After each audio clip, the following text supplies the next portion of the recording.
नमस्ते दोस्तों, अर्डिट गोल्ड में आपका स्वागत करता हूं। स्वास्थ्य संबंधी चर्चा के अंदर आज मैं आपको अस्थमा यानी कि दमा रोग, वो कहते हैं कि दमा दम जाने से ही जाता है। एक बार ये अगर बीमारी हो जाए किसी को दमा की, तो पूरी उम्र रहता है। तो पहले इतना इलाज नहीं था, तो पूरी रात भर दमा के रोगी अपनी खाट के ऊपर बैठे रहते थे और सिर पे पसीना आता था और खांसते रहते थे।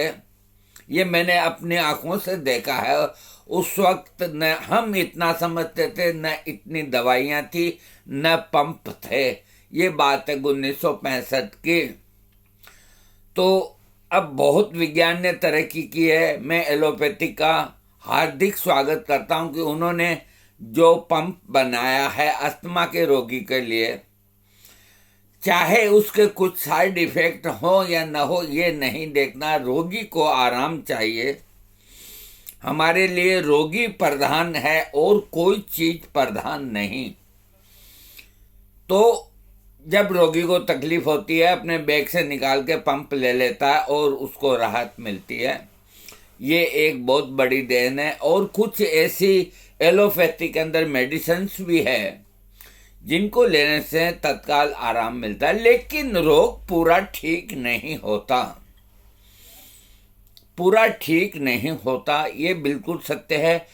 तो इसके अंदर जो होम्योपैथिक दवाएं हैं, अगर उनका विश्वास करके और सही इस्तेमाल किया जाए, मैं कहता हूं दमा रोग में होम्योपैथिक के बराबर बेस्ट चिकित्सा कोई नहीं, कोई नहीं, जो रोग को जड़ से खत्म करेगी और रोगी को तत्काल आराम पहुंचाएगी। हम आपको ऐसे 5-7 नुस्खे इसके देंगे और कुछ और नई बात भी बताएंगे। देखिए, हम पहला नुस्खा दे रहे हैं होम्योपैथिक का।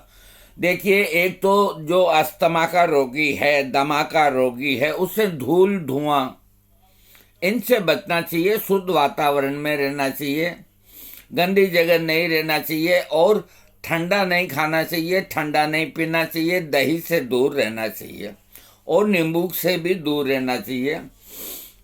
इसके जो लक्षण होते हैं, तो दम फूलता है। अगर आदमी लेटता है तो भी दम फूलता है और बैठता है तो भी दम फूलता है। कुल मिला के रोगी का बुरा हाल होता है और सांस फूलती है, तकलीफ होती है, छाती में दर्द होता है। और खांसी हर रोगी को खांसी नहीं होती, लेकिन किसी किसी रोगी को सूखी अथवा गीली खांसी भी होती है। ये दमा रोग के लक्षण है। जरा से परिश्रम से हंपनी आना, ये बीमारी का, दमा का खास लक्षण है। अब मैं इसकी दवाइयां आपको होम्योपैथिक कॉम्बिनेशन, देखिए, मैं सेपरेट भी दवा बता सकता हूँ। मेरे पास कोई खजाने की कमी नहीं, भगवान की दया से। ये सरस्वती का भंडार है, इसमें से जितना निकालो कम और खूब बढ़ जाता है। लेकिन जो दमा ऐसी तकलीफ है कि जिसमें रोगी को जल्दी आराम चाहिए, तो ये कॉम्बिनेशन का सहारा लेना पड़ता है और ये बहुत सक्सेस हैं। इनके कोई साइड इफेक्ट नहीं। आप बेधड़क होकर के इनका प्रयोग कीजिए। जहाँ कोई संभलने की बात है, मैं खुद आपको बता दूं। हाँ, पहला नुस्खा देखिए, आर्सेनिक एल्ब 6 पोटेंसी 2 बूंद, इपिकाग 30 पोटेंसी 2 बूंद, सेनेगा मदर टिंचर 10 बूंद।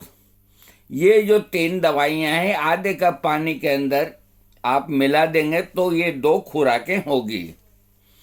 इस तरह 4 खुराक बना के दिन में 4 बार 5, 7, 8 दिन देने से 15 दिन दे सकते हैं। इससे जो नया दमा जिनको हुआ है अथवा साल 6 महीना हुआ है, उनको आराम मिलता है। इसका कोई साइड इफेक्ट नहीं। नंबर 2 का नुस्खा, इपिका 30 1 बूंद, एस्पिडोस्पर्मा क्यू 2 बूंद और ब्लाटा ओरिएंटल 3X 2 बूंद।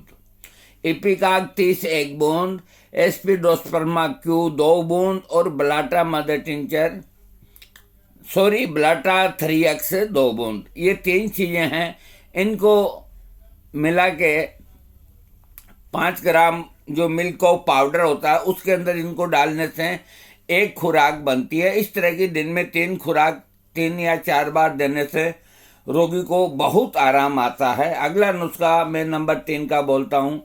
ब्लाटा ओरिएंटल 1x 1 बूंद, एफिड्रिन 1x 1 बूंद, एड्रेनालिन 3x 1 ग्राम, मकरध्वज 6x 2 ग्राम। इसको मैं दोबारा बोलता हूँ।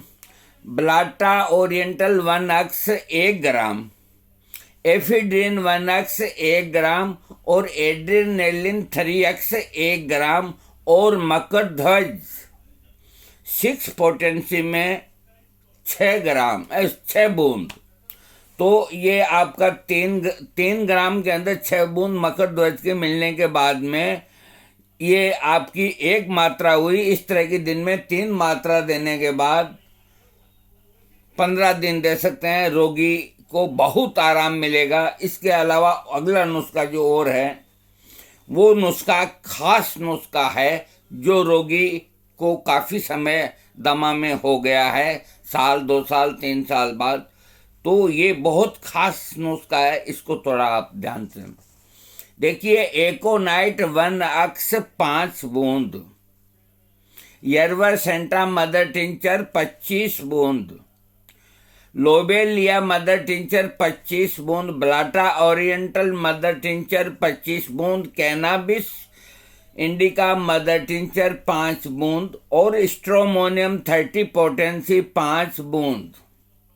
इसको मैं एक बार और बोलता हूं क्योंकि इस नुस्खे के ऊपर बहुत चीज दारोमदार है, इसलिए एकोनाइट 1x 5 बूंद, यरवा सेंटा मदर टिंचर 25 बूंद, लोबेलिया मदर टिंचर 25 बूंद, ब्लाटा ओरिएंटल मदर टिंचर 25 बूंद, कैनाबिस इंडिका मदर टिंचर 5 बूंद, स्ट्रोमोनियम 30 पोटेंसी का 5 बूंद। इन सबको 1 कप पानी के अंदर, गुनगुने पानी के अंदर डाल देवें। ये 6 खुराक बनी।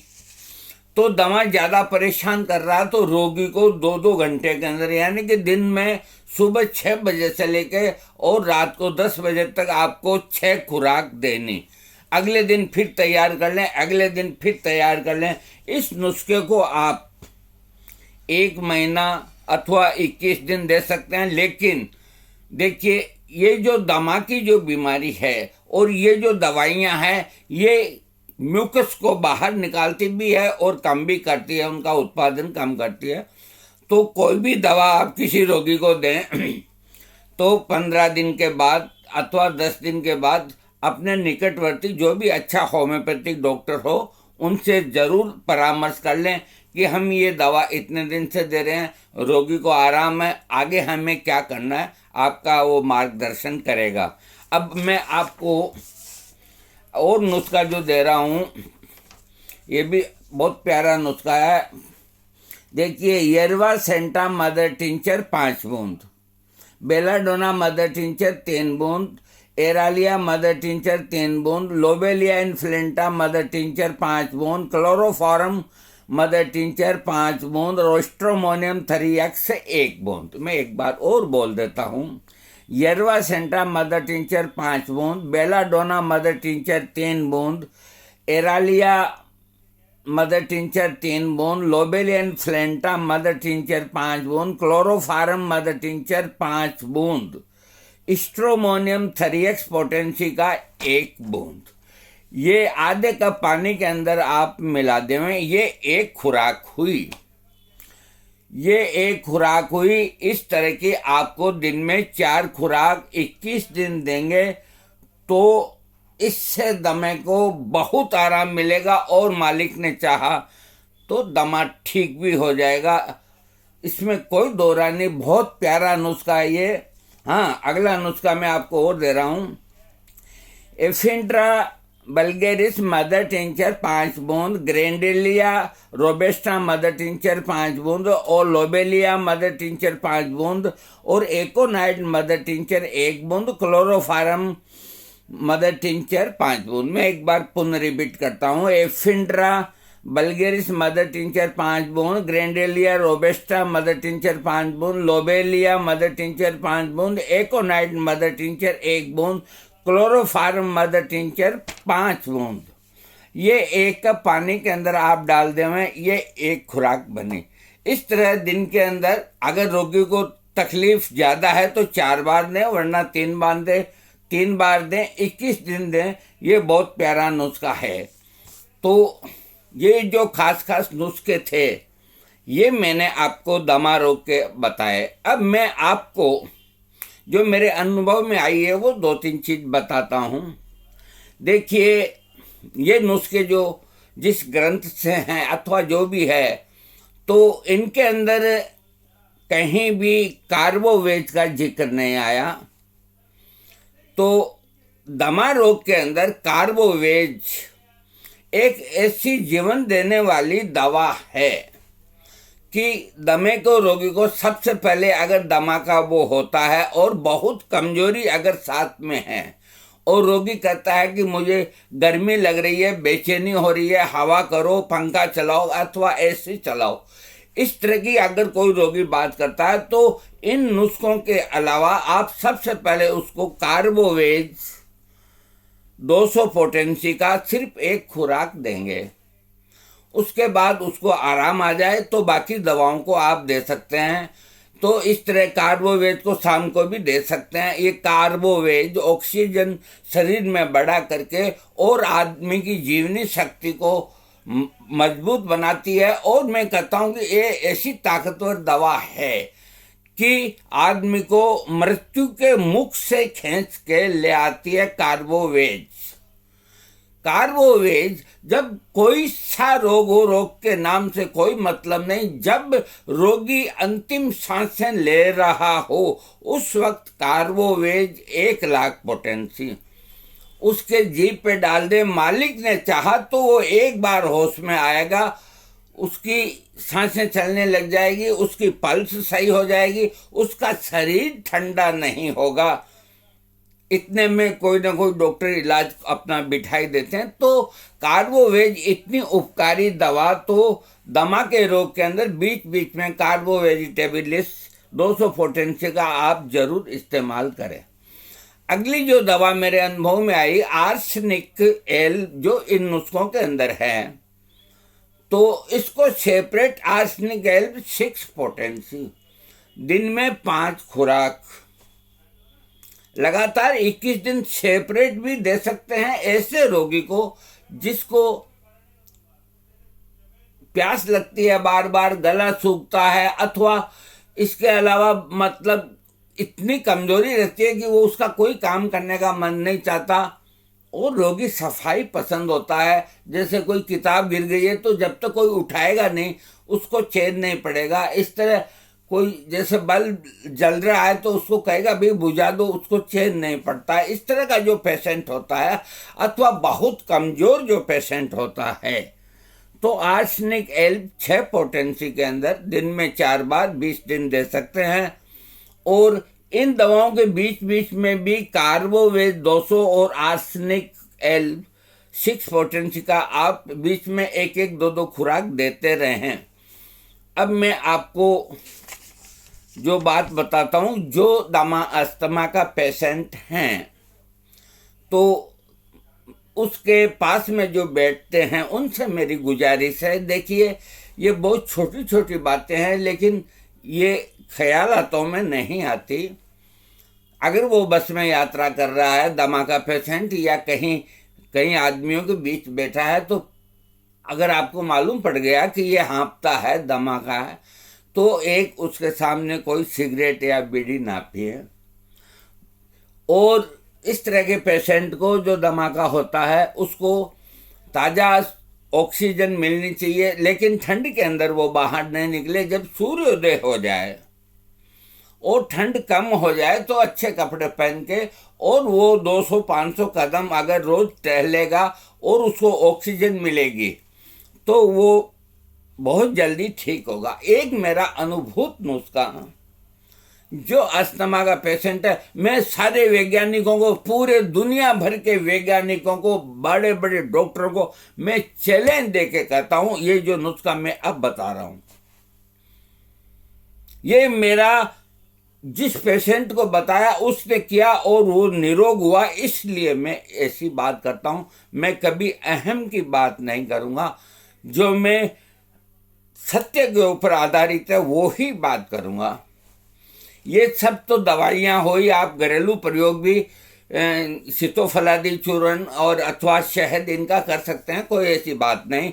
अदरक का सेवन भी कर सकते हैं। मैं जो बता रहा हूँ, दमे के रोगी को बिना दवा के कैसे ठीक किया जाए, और वो भी जो बहुत दमा हो। कुछ भी नहीं करना, 2 टाइम्स पीपल का जो पेड़ होता है, तो जहां भी पीपल का पेड़ होता है तो उसके चूंतरी ऐसे गोल बनी होती है। तो जो दमा का रोगी है, अथवा ब्रोंकाइटिस का रोगी है, अथवा लंग से संबंधी कोई बीमारी का रोगी है, ट्यूबरकुलोसिस है या कोई भी बीमारी है, उसका नाम मत लो, पीपल के पेड़ के नीचे बैठ जाएं, सीधा इस तरह सीधा बैठ जाएं आराम से। बूढ़े आदमी हैं तो अपनी छड़ी रख दें, आराम से बैठ जाएं और मुंह को बंद रखें, और इस तरह से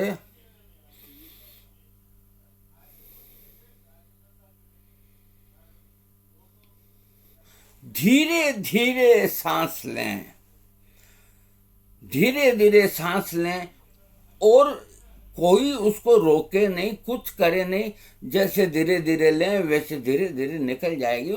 नाक से सांस लें, मुंह से ना लें। लगभग 15 से 18 मिनट बैठना है। अगर आप आधी घंटा बैठते हो, फ्री हो, तो बल्ले बल्ले 1 घंटा बैठते हो तो भी बल्ले बल्ले, लेकिन 15 से 18 मिनट तो बैठना। और ये सुबह का हुआ 7-8 बजे, 9 बजे, अरे जब जागो तब सवेरा। कोई कहते हैं कोई बीमार होता है, उसकी आंख नहीं खुलती है, उसे तकलीफ होती है, ठंड होती है, तो वो सूर्य की रोशनी में घूमने जाता है। तो बहुत से लोग कहते हैं कि हम तो 6 बजे ही घूम के आ गए, हम तो 5 बजे। अरे तो तुम अंधेरे अंधेरे ही घूम के आ गए, सूर्योदय हुआ ही नहीं, उसके पहले तुम घूम के आ गए, तो तुम्हें मिला क्या?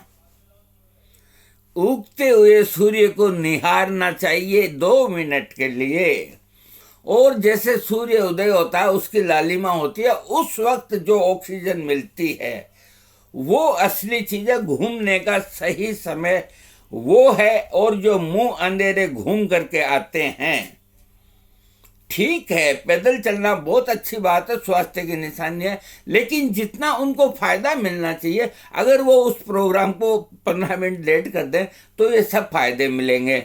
हाँ, मैं बता रहा था पीपल का पेड़, तो सुबह 15-20 मिनट बैठें, और रात को अगर आपके घर के पास में है और चूंतरी वगैरह बनी, साफ सफाई है, तो रात को भोजन करने के बाद अगर आपके घर के पास हैं और आप में चलने फिरने की शक्ति है, अन्यथा कोई जरूरी नहीं, तो रात को 7 बजे, 8 बजे, 9 बजे फिर 15-20 मिनट बैठें। अगर 2 टाइम आप पीपल के पेड़ के नीचे 90 दिन बैठ जाएंगे, तो आपकी बीमारी में लिख के देता हूं 50% खत्म हो जाएगी।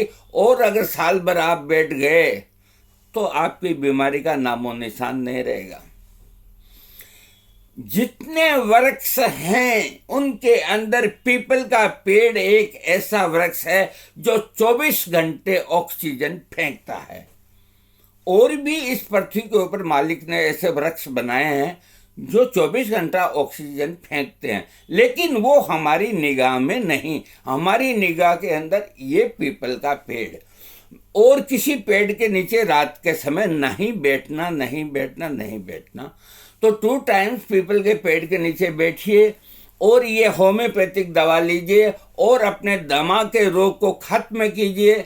धूल से बचें, धुएं से बचें, छाछ से बचें, दही से बचें और बहुत ज़्यादा चिकनाई युक्त चीज़ों से बचें। मैदा नहीं खाएं, सिंपल खाना खाएं, पौष्टिक फल फ्रूट खा लें, अथवा जो मौसम की चीज़ें थोड़ी बहुत वो भी दोपहर के अंदर। अगर कोई दमा का रोगी उसको कोई फ्रूट लेना है तो उसका बढ़िया टाइम यही है, या तो खाने के साथ ले अथवा दोपहर के अंदर, सर्दियों के अंदर 2 से 3-4 बजे के अंदर ले। रात को कोई फ्रूट नहीं लेना और गुनगुना पानी पिए। और कमरे की जो खिड़की है वो थोड़ी खुली रखे ताकि अंदर आता रहे हवा ताज़ा। तो दोस्तों, आज मैंने आपको जो एक कहने को तो यूं कहते हैं कि अस्थमा है, दमा की बीमारी, खास बात नहीं। अरे खास बात कैसे नहीं है, जिसके अंदर आदमी परेशान हो जाता। अब मैं जाते जाते एक बात और बता देता हूं, एलोपैथिक में कुछ ऐसी दवाइयां हैं कि आप तत्काल होम्योपैथिक दवा नहीं ले सकते। कहीं आ रहे हैं, जा रहे हैं, या अथवा कहीं ऐसी जगह है तो अपनी गोली जो भी आपके डॉक्टर ने बता रखी कि दमा उठते ये ले लो, वो तुरंत लीजिए। पंप को तुरंत लीजिए, इसके अंदर कोई हम छोटे बाप के नहीं होते। दोस्तों, मेरा वीडियो सब्सक्राइब कीजिएगा। थैंक्स।